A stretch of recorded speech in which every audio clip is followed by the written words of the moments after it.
বসিরহাটে ভারতীয় মজদুর সংঘের সমাবেশ। ভারতীয় মজদুর সংঘের দলীয় কার্যালয় উদ্বোধন এবং শ্রমিক সমাবেশকে কেন্দ্র করে সরগরম হয়ে উঠল বসিরহাট।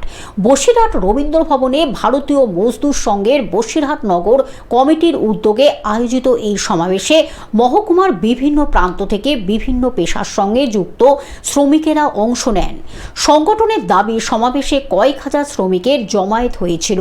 এদিনের কর্মসূচিতে উপস্থিত ছিলেন ভারতীয় মজদুর সংঘের উত্তর 24 পরগনা জেলার সাধারণ সম্পাদক মনীষ বিশ্বাস, বিজেপির বসিরহাট সাংগঠনিক জেলার সভাপতি সুকল্যাণ বৈদ্য ও বসিরহাট দক্ষিণের বিজেপি নেতা তথা প্রার্থী ডাক্তার সৌর্য ব্যানার্জি সহ ভারতীয় মজদুর সংঘের একাধিক শ্রমিক নেতা। বিষয় হচ্ছে যে ভারতীয় মজদুর সংঘ আমাদের রাষ্ট্রীয় স্বয়ংসেবক সংঘের শ্রমিক সংগঠন। তো দীর্ঘদিন ধরে একেবারে 71তম বর্ষ গেছে গত 23শে জুলাই।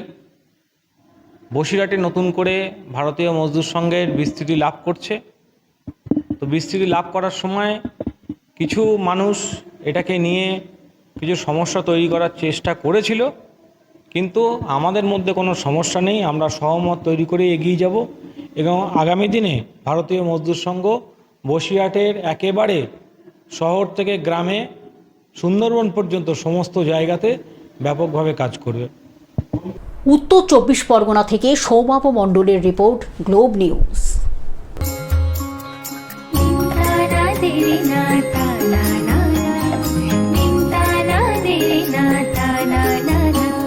পাশে সবার প্রিয় গ্লোব টিভি, সাথে সবার প্রিয় গ্লোব টিভি।